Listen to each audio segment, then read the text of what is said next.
Hello നമസ്കാരം. ഇന്ന് ഞാനൊരു ഗോതമ്പ് ദോശയാണ് ഉണ്ടാക്കുന്നത്. വളരെ ടേസ്റ്റിയായൊരു ദോശയാണ്. ഇതെങ്ങനെ ഉണ്ടാക്കുന്നത് നോക്കാം. ഒരു മിക്സിൻ്റെ ജാർ എടുത്തിട്ട് അതിൽ 2 കപ്പ് ഗോതമ്പ് പൊടിയാണ് ഞാനെടുത്തത്. ഗോതമ്പ് വെള്ള കുത്തിയ ഗോതമ്പ് പൊടിയാണ്, അതുകൊണ്ട് നല്ല വെള്ള കളറാണ്. മൈദ വേണ്ടാക്ക് മൈദ എടുക്കാം, ഞാൻ പക്ഷേ ഗോതമ്പ് പൊടിയാണ് എടുത്തത്. 2 കപ്പ് ഗോതമ്പ് പൊടി.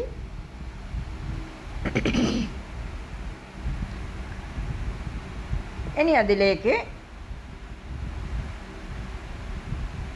കുറച്ച് ഉപ്പിടാം. ഗോതമ്പ് പൊടിക്ക് ആവശ്യമുള്ള ഉപ്പ് ഇട്ടിട്ടുണ്ട്.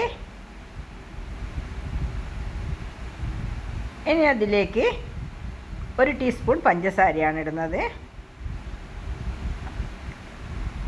പിന്നെ ഒരു 3 ടീസ്പൂണോളം വെളിച്ചെണ്ണ ഒഴിക്കുന്നുണ്ട്. കൂടുതൽ ഒഴിക്കാം, ഞാൻ കുറച്ച് 3 ടീസ്പൂണാണ് ഒഴിച്ചിട്ടുള്ളൂ.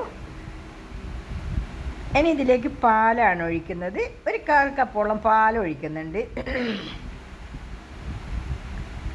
പാലൊഴിച്ചിട്ട് അതേ കപ്പ് തന്നെ 1 കപ്പിൽ വെള്ളം എടുത്തിട്ട് ഒഴിക്കുന്നുണ്ട്. വെള്ളവും കൂടി ഒഴിച്ച് ഇത് നല്ലപോലെ മിക്സ് ചെയ്തതിന് ശേഷം നമുക്ക് മിക്സി ജാർ അടിച്ചെടുക്കാം. ഇപ്പോൾ വെള്ളം കൂടി ഒഴിച്ചിട്ടുണ്ട്. ഇനി ഒന്ന് മിക്സ് ചെയ്തിട്ട് അടിച്ചിട്ട് വരാം.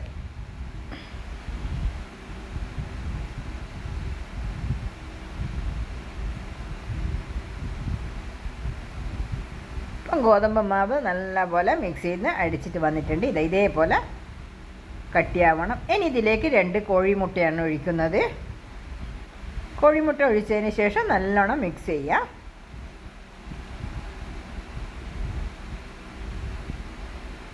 ഇപ്പം നല്ലപോലെ കോഴിമുട്ട മിക്സ് ചെയ്ത് വെച്ചിട്ടുണ്ട്. ഈ പരുവാണ് വേണ്ടത്. ഇഡ്ഡലി മാവിനെക്കാട്ടും കുറച്ചുകൂടി ലൂസായിട്ട് വേണം. ഇനി കുറച്ച് മല്ലിയില അതിൻ്റെ മുകളിലിടാൻ കട്ട് ചെയ്ത് വെച്ചിട്ടുണ്ട്.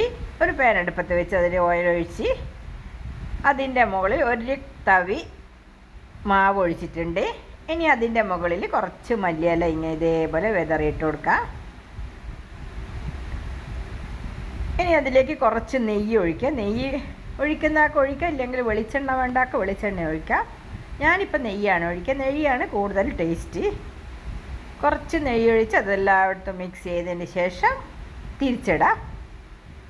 ഇപ്പോൾ ഒരു സൈഡ് ആയിട്ടുണ്ട്. വളരെ പെട്ടെന്ന് ഉണ്ടാക്കാൻ പറ്റുന്ന ഒരു ദോശയാണ്. കുത്തിയ ഗോതമ്പത്തിൻ്റെ ദോശയായതുകൊണ്ട് നല്ല വെള്ള കളറാണ്.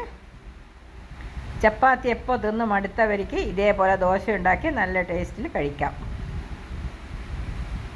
ഇപ്പം ഗോതമ്പ് ദോശ ഉണ്ടാക്കി കഴിഞ്ഞിട്ടുണ്ട്. എല്ലാം ഉണ്ടാക്കി കഴിഞ്ഞിട്ടുണ്ട്. എല്ലാവരും ഒന്ന് ഇത് ഉണ്ടാക്കി നോക്കണം. ഇഷ്ടമായാൽ ഒന്ന് ലൈക്ക് ചെയ്യാനും ഷെയർ ചെയ്യാനും മറക്കല്ല. സബ്സ്ക്രൈബ് ചെയ്യാനും മറക്കരുത്.